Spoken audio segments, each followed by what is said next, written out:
जय हिंद दोस्तों, आपका स्वागत है आपके अपने YouTube channel career with teaching पर। दोस्तों उम्मीद करता हूं कि आप लोग सभी लोग स्वस्थ होंगे, मस्त होंगे और ज़बरदस्त होंगे और अपनी आगामी परीक्षाओं की तैयारी अच्छी तरीक़ा से कर रहे होंगे। जो भी दोस्त इस चैनल पर पहली बार आया है, इस चैनल को सब्सक्राइब करें, जिससे कि हमारी आने वाली न्यू वीडियो का नोटिफिकेशन सबसे पहले मिले। दोस्तों वीडियो पर शुरू से अंत तक बने रहें, यह वीडियो आपके लिए बहुत ही महत्वपूर्ण होने वाली है। दोस्तों इससे पहले वाले लेक्चर में हमने यूरोप महाद्वीप के बारे में डीपली अध्ययन किया था और इस वीडियो में दोस्तों हम ऑस्ट्रेलिया कॉन्टिनेंट के बारे में डिस्कशन करेंगे। और इस वीडियो में दोस्तों ऑस्ट्रेलिया कॉन्टिनेंट को शुरू करने से पहले मैं दोस्तों आपका थोड़ा रिवीजन करा देता हूँ क्या क्या मैंने आपको यूरोप महाद्वीप के बारे में पढ़ाया था। यूरोप महाद्वीप के बारे में, यूरोप कॉन्टिनेंट के बारे में क्या क्या पढ़ाया था इससे पहले दोस्तों इसका थोड़ा आपको रिवीजन करा देता हूँ। सबसे पहले मैंने आपको बताया था इसके अंदर दोस्तों 46 कंट्री आते हैं और इसमें एरिया के आधार पर अगर देश देखते हैं तो दोस्तों रूस सबसे बड़ा देश है, जो कि दोस्तों आपका यूरोप में भी आता है रूस और आपका एशिया में भी रूस आता है। दोस्तों रूस का कुछ भाग यूरोप में आता है और कुछ भाग एशिया में आता है। तो जो यूरोप में रूस आता है, तो यूरोप वाला जो रूस है दोस्तों एरिया के आधार पर सबसे बड़ा देश है। और दूसरा एक देश और है दोस्तों जिसका नाम है यूक्रेन। दूसरा नाम है दोस्तों आपका यूक्रेन और पहला है आपका रूस। और जनसंख्या के आधार पर अगर देखते हैं तो सबसे बड़ा आपका ये रूस हो जाएगा। जनसंख्या के आधार पर भी सबसे बड़ा देश है रूस, जो कि दोस्तों आपका यूरोप के अंदर आता है वो वाला रूस। और दूसरा देश है दोस्तों जर्मनी। जर्मनी भी आपका दूसरे नंबर पर सबसे बड़ा देश है जनसंख्या के आधार पर। और दोस्तों हमने एक एक पॉइंट में जाना था कि यूरोप महाद्वीप का सबसे छोटा जो देश है उसका नाम है वेटिकन सिटी। और वेटिकन सिटी जो आपका इटली की जो कैपिटल है रोम, रोम के अंदर दोस्तों रोम के अंदर आता है आपका एक वेटिकन सिटी। यह आपका दुनिया का सबसे छोटा देश है। वेटिकन सिटी जो देश है दोस्तों यह आपका दुनिया का सबसे छोटा देश है। और यूरोप के दोस्तों हमने यूरोप महाद्वीप के दिशा के रूप में भी जाना था, दिशा विस्तृत के रूप में कि दिशा के आधार पर आपका दोस्तों यूरोप महाद्वीप के ऊपर क्या आता है, नॉर्थ में क्या आता है, साउथ में क्या पड़ता है। नॉर्थ में जाना था दोस्तों उत्तरी वो आपका यूरोप महाद्वीप के उत्तर, जब उत्तर में जाते हैं तो ये उत्तर में हमको दोस्तों यानी नॉर्थ में आर्कटिक महासागर देखने को मिलता है। और हमें ईस्ट में दोस्तों एशिया महाद्वीप देखने को मिलता है। मैंने आपको बताया था एशिया महाद्वीप जब हम ईस्ट या पूर्व की तरफ जाएंगे यूरोप के तो हमको एशिया महाद्वीप देखने को मिलेगा। और यूरोप और एशिया को जो दोस्तों अलग करते हैं, जैसे कि आपका एक यूराल पर्वत हो गया और यूराल नदी हो गई दोस्तों और कुछ सागर हो गए, ये आपके यूरोप और एशिया को दोनों को अलग करते हैं। और वेस्ट में जाने पर दोस्तों हमें वेस्ट में अटलांटिक महासागर देखने को मिलता है। और दक्षिण में जाते हैं, जब यूरोप महाद्वीप के दक्षिण में जाते हैं तो आपका भूमध्य सागर देखने को मिलता है। कुछ पर्वतों के बारे में जाना था। पर्वत में हमने दोस्तों देखा था आल्पस का पर्वत। और ये आल्पस जो पर्वत है ये आपका यूरोप का सबसे लंबा पर्वत है और इसकी जो सबसे ऊंची चोटी है जिसका नाम है माउंट ब्लैंक। और माउंट ब्लैंक ये आपकी दोस्तों फ्रांस में देखने को मिलती है, फ्रांस के अंदर आती है। और एक पर्वत था दोस्तों आपका काकेसस पर्वत। और काकेसस पर्वत जो है आपका काला सागर और कैस्पियन सागर के बीच में आता है। काकेसस पर्वत की सबसे ऊंची हाईएस्ट जो पीक है वो आपकी माउंट एल्ब्रस है। माउंट एल्ब्रस की अगर हम हाइट के बारे में बात करते हैं तो दोस्तों यह 5642 किलोमीटर इसकी हाइट हो जाएगी। और यूरोप की सबसे ऊंची चोटी आपकी यही है। इस तरीके से दोस्तों आपका एक पर्वत है पेनेरिज पर्वत और दूसरा ब्लैक फॉरेस्ट पर्वत दोस्तों। और ब्लैक फॉरेस्ट पर्वत आपका जर्मनी के अंदर आता है, यहाँ से डैन्यूब नदी का उद्गम होता है। और कुछ नदियों के बारे में भी जाना था दोस्तों। नदियों की बात करते हैं तो हमारी डैन्यूब नदी हो गई, वोल्गा नदी और सीन नदी, राइन नदी थी और टाइबर नदी, नेपन नदी और स्त्री नदी। इस तरीके के ये नदी थी। और कुछ दोस्तों हमारी झीलें थी। और इस झीलों में दोस्तों बात करते हैं, एक लादोगा झील थी हमारी जो कि आपकी रूस के अंदर आती है, यूरोप का रूस है। और यूरोप की सबसे बड़ी झील है दोस्तों। और यूरोप में एक देश है फिनलैंड, इससे झीलों का देश कहते हैं। और पठार के बारे में भी जाना था। आइबेरिया का पठार था दोस्तों जो कि स्पेन पुर्तगाल के अंदर आता है। और ये आपका यूक्रेन का पठार था। इसे हम खनिजों का अजायब घर भी कहते हैं, यानी कि म्यूजियम ऑफ मिनरल्स के नाम से जाना जाता है यूक्रेन के पठार को। ये आपको दोस्तों इम्पोर्टेंट पॉइंट है। यूक्रेन का जो पठार है, इसे खनिजों का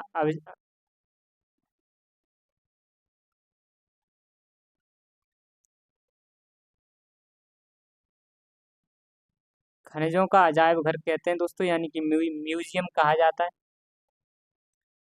और दोस्तों कुछ जल संधियों के बारे में भी जाना था। जो जल संधियां थी, जैसे कि एक कीर्च जल संधि के बारे में पढ़ा था हमने, डोबर जल संधि, कील। और दोस्तों एक नहर थी जो कि हमारी कील नहर थी, जो कि उत्तर सागर को बाल्टिक सागर से जोड़ती थी। यह भी मैंने आपको पॉइंट बताया था।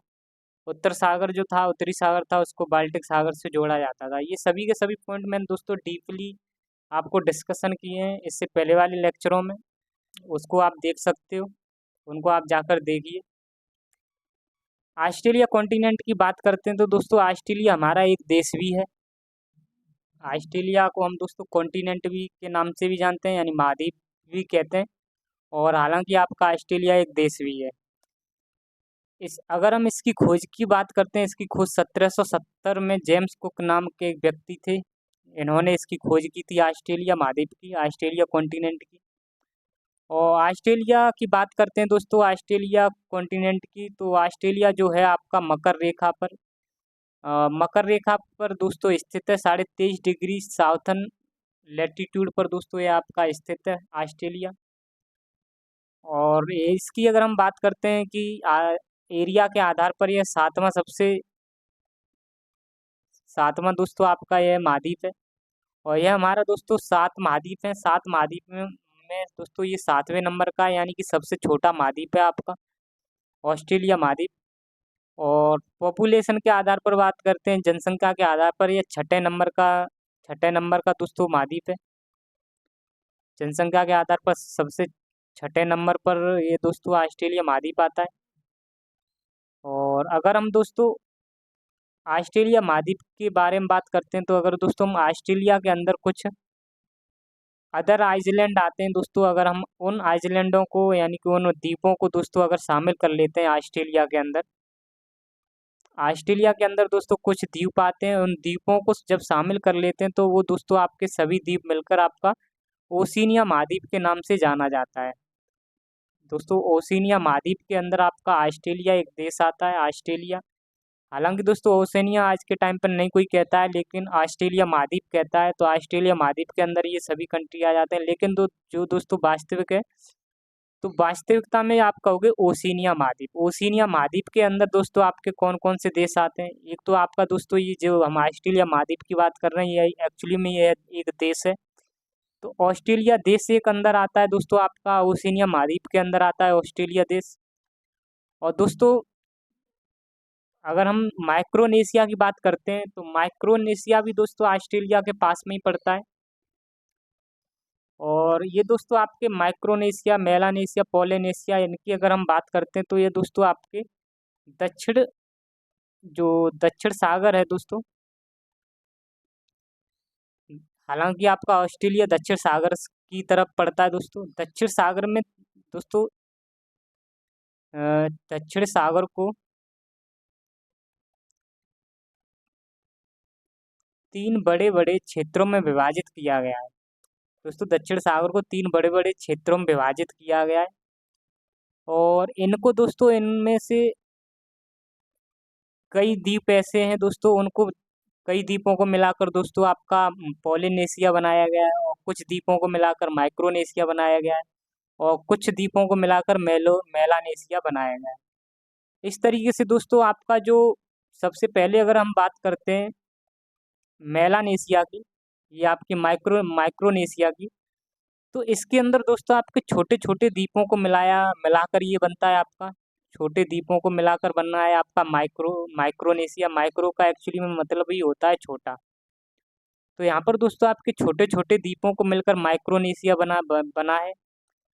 और आपका दोस्तों मेलानेशिया है। मेलानेशिया को हम काले द्वीप के नाम से भी जानते हैं, इसको हम काले द्वीप भी कहते हैं। और इसी के अंदर दोस्तों एक कंट्री है पपुआ न्यू गिनी। पपुआ जो न्यू गिनी है दोस्तों, यह भी इसी के अंदर आता है। पपुआ न्यू गिनी दोस्तों आपका जो आता है वो आपका मेलानेशिया क्षेत्र के अंदर ही आता है। और एक दोस्तों क्षेत्र है पोलिनेशिया। पोलिनेशिया के अंदर भी कई द्वीप आते हैं दोस्तों। और पोलिनेशिया के अंदर एक द्वीप आता है दोस्तों न्यूजीलैंड, जो कि एक आपका कंट्री है। और यह भी दोस्तों आपका पोलिनेशिया में स्थित है। तो कई सारे द्वीपों को मिलाकर दोस्तों आपका पोलिनेशिया बनाए और बहुत सारे द्वीपों को मिलाकर दोस्तों आपका मेलेनेशिया बनाया गया है। और माइक्रोनेशिया भी इसी तरीके से बनाया गया है, और दोस्तों आपका ऑस्ट्रेलिया भी इसमें शामिल है। इस तरीके से दोस्तों चार जो ये आपके क्षेत्र हैं, इन चारों को मिलाकर आपका दोस्तों ओशिनिया महाद्वीप बनता है। ओशिनिया महाद्वीप के अंदर दोस्तों आपके ये सभी के सभी देश आते हैं। उम्मीद करता हूँ कि दोस्तों आपके ये सभी के सभी क्षेत्र आते हैं ओशिनिया महाद्वीप के अंदर। उम्मीद करता हूँ कि आपको ये सभी के सभी पॉइंट समझ में आए होंगे। अगर हम दोस्तों नेक्स्ट पॉइंट की अगर हम बात करते हैं, नेक्स्ट पॉइंट की अगर हम बात करें दोस्तों, तो नेक्स्ट पॉइंट हमारा है दोस्तों, अगर हम ऑस्ट्रेलिया की दोस्तों आज के टाइम पे दोस्तों ऑस्ट्रेलिया महाद्वीप ही कहते हैं इस पूरे को हम। तो ऑस्ट्रेलिया की अगर हम ऑस्ट्रेलिया की बात करते हैं, तो ऑस्ट्रेलिया की जो राजधानी है वो कैनबरा है। और इसकी राजधानी आपकी दोस्तों कैनबरा है ऑस्ट्रेलिया की। और अगर हम दोस्तों इसके अंदर क्या क्या है, कुछ दोस्तों इसके अंदर की बात करते हैं, ऑस्ट्रेलिया महाद्वीप के अंदर में क्या क्या पड़ता है। दोस्तों ऑस्ट्रेलिया महाद्वीप में, ये हमारा ऑस्ट्रेलिया महाद्वीप है। और इसके पूर्वी तट की तरफ दोस्तों आपकी एक एक दोस्तों रीफ पड़ती है, कोरल रीफ स्थित है, जिसको ग्रेट बैरियर के नाम से जाना जाता है। ग्रेट बैरियर रीफ है दोस्तों। और यह विश्व की सबसे बड़ी प्रवाल भित्ति है। दोस्तों प्रवाल भित्ति क्या होता है, मैंने आपको पहले भी बताया था प्रवाल भित्ति क्या होती है दोस्तों। प्रवाल दोस्तों आपके एक समुद्री जीव होते हैं। प्रवाल जो होते हैं यह आपके समुद्री जीव होते हैं। और इनका दोस्तों जो निर्माण होता है, प्रवाल समुद्री जीव का, इनका जो निर्माण होता है वो सागरी जीव, आपके कुछ सागरी जीव मूंगे होते हैं। ये प्रवाल समुद्री जीव ये आपके दोस्तों सागरी जीव मूंगे होते हैं जो। और या आप दोस्तों इनको कह सकते हो जो कोरल समुद्री जीव हैं।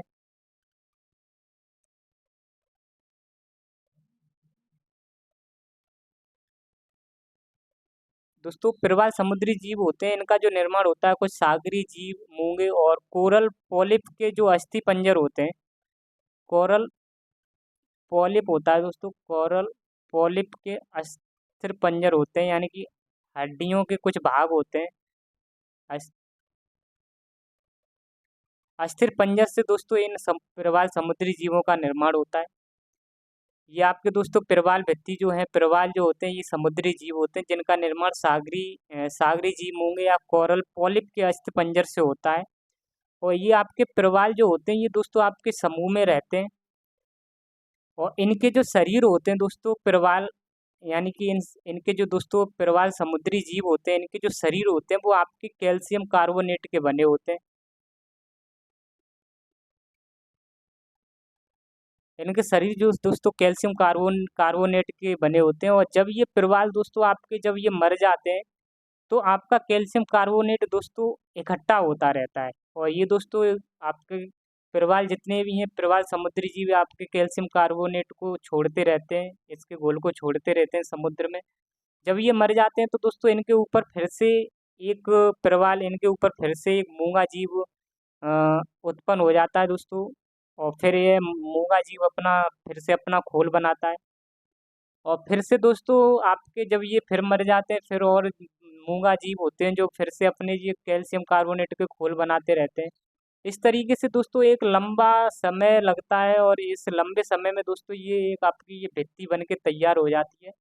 इसी भित्ति को दोस्तों हम प्रवाल भित्ति के नाम से जानते हैं। और यह भित्ति जो दोस्तों आपकी कोरल रीफ जो बन जाती है, यह आपकी दोस्तों ऑस्ट्रेलिया में दोस्तों बहुत लंबे समय से बन रही है, और लाखों वर्षों से ये बन रही है। और इस तरीके से दोस्तों हजारों किलोमीटर में यह बनकर तैयार हो गई है। इसी को दोस्तों ग्रेट बैरियर रीफ कहा जाता है, जो कि आपकी ऑस्ट्रेलिया में स्थित है। और यह दोस्तों विश्व की सबसे बड़ी प्रवाल भित्ति है। प्रवाल भित्ति आपको बता दिया दोस्तों, जो प्रवाल आपके समुद्री जीव होते हैं। और इन्हें हम दोस्तों मूंगा जीव के नाम से भी जानते हैं। इनके अस्थि पंजरों से ही दोस्तों इनका निर्माण होता है, जो कि आपके जो अस्थि पंजर होते हैं वो दोस्तों कैल्शियम कार्बोनेट के बने होते हैं और ये मरते रहते हैं दोस्तों। इनकी कैल्शियम कार्बोनेट की दोस्तों बने होते हैं, ये जमा होता रहता है और इस तरीके से उस व्यक्ति का निर्माण हो जाता है। इसकी जो लंबाई है दोस्तों, ग्रेट बैरियर रीफ की इसकी लंबाई 2300 किलोमीटर है। 2300 किलोमीटर इसकी लंबाई है और ये ऑस्ट्रेलिया के पूर्वी तट पर दोस्तों स्थित है और आपका प्रशांत महासागर के अंदर दोस्तों आती है ग्रेट बैरियर रीफ। और इसको दोस्तों समुद्र का बगीचा भी कहा जाता है। एक पॉइंट और है दोस्तों, इसको समुद्र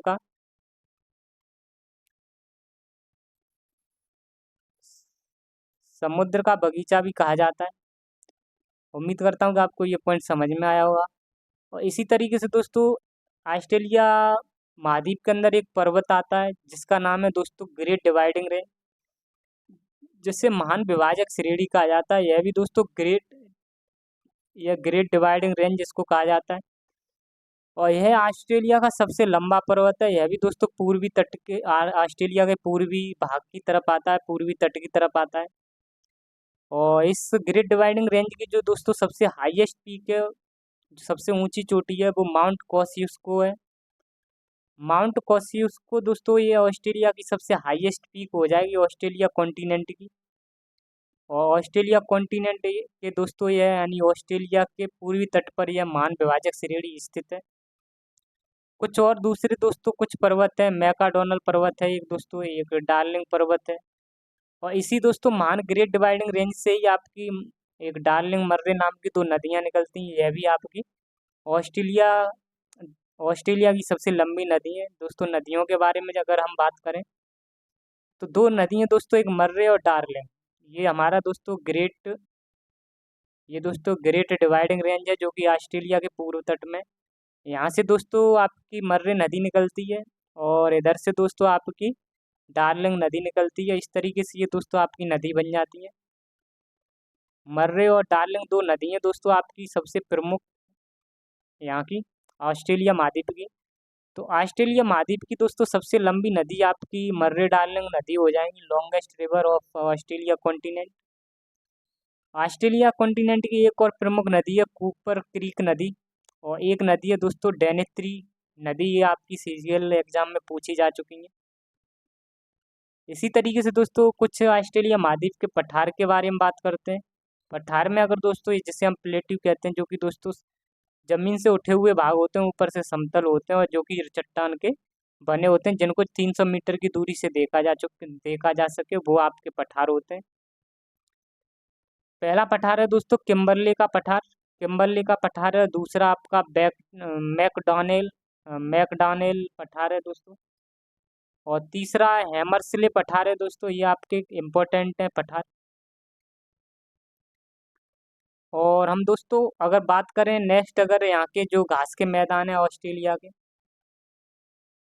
के घास के मैदान की अगर हम बात करते हैं तो पहला आपका डाउन्स घास का मैदान दोस्तों। और डाउन्स के घास के मैदान दोस्तों आपके ठंडे क्षेत्रों में देखने को मिलते हैं, इसीलिए हम इसको शीतोष्ण घास के मैदान के नाम से जानते हैं। और ये आपका ऑस्ट्रेलिया महाद्वीप के अंदर आते हैं डाउन्स के घास के मैदान।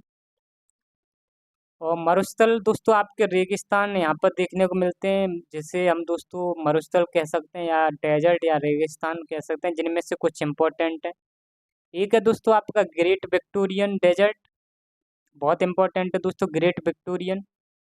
और एक है दोस्तों गिब्सन डेजर्ट। और एक है दोस्तों आपका महान बालू कह सकते हो या ग्रेट सैंडी डेजर्ट के नाम से जाना जाता है। और चौथा है दोस्तों सिम्पसन डेजर्ट। ये आपके दोस्तों चारों के चारों इम्पोर्टेंट हैं, वेरी वेरी इम्पोर्टेंट हैं। और एक दोस्तों अगर हम बात करें यहाँ की झील की, तो एक प्रमुख झील है दोस्तों आपकी ऑस्ट्रेलिया की आयर झील। और आयर झील की अगर हम बात करते हैं तो दोस्तों यह ऑस्ट्रेलिया की सबसे बड़ी झील है आयर झील। आयर झील आपकी दोस्तों ऑस्ट्रेलिया महाद्वीप की सबसे बड़ी झील है। और कुछ जल संधियों के बारे में बात करते हैं दोस्तों। जल संधि क्या होती है मैंने आपको बता दिया है, कई बार बताया है। जल संधि क्या होती है दोस्तों, ऐसा जल का पतला रास्ता जो दो लैंड मासों को अलग करता हो और दो वाटर टेरिटरियों को कनेक्ट करता हो, उसी को हम दोस्तों जल संधि के नाम से जानते हैं। ये आपका दोस्तों लैंड मास हो गया, या वाटर हो गया, वाटर जोन।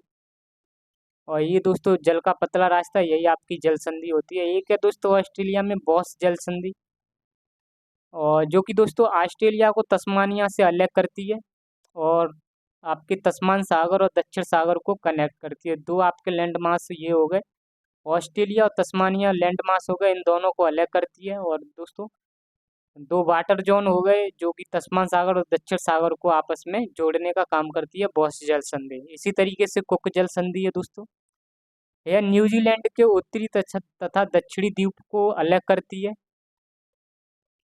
और तस्मान सागर को प्रशांत महासागर से जोड़ने का काम करती है। उम्मीद करता हूँ कि आपको ये कुक जल संधि समझ में आई होगी। एक दोस्तों पर्वत है, आपको याद रखना है, दक्षिण आल्प्स पर्वत।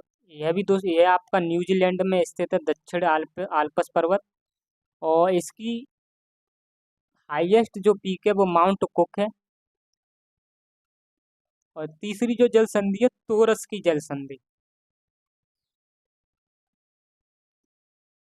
तीसरी जल संधि है आपकी तोरस की जल संधि। और तोरस की जल संधि के बारे में बात करते हैं दोस्तों, यह आपकी न्यू गिनी और ऑस्ट्रेलिया को जोड़ने का, अलग करने का काम करती है। एक सागर है अरापुरा सागर और पपुआ की खाड़ी, इन दोनों को दोस्तों जोड़ने का काम करती है। तो वो दोस्तों आपकी तोरस जल संधि है। और उम्मीद करता हूँ कि आपको दोस्तों ऑस्ट्रेलिया महाद्वीप के बारे में जो फैक्ट्स हैं वो दोस्तों समझ में आए होंगे। अगर दोस्तों फैक्ट्स समझ में आए हों तो वीडियो को लाइक ज़रूर करें और चैनल को सब्सक्राइब जरूर करें। और मिलते हैं आपसे नेक्स्ट वीडियो में। आज के लिए इतना ही। जय हिंद, जय भारत, जय माँ सरस्वती।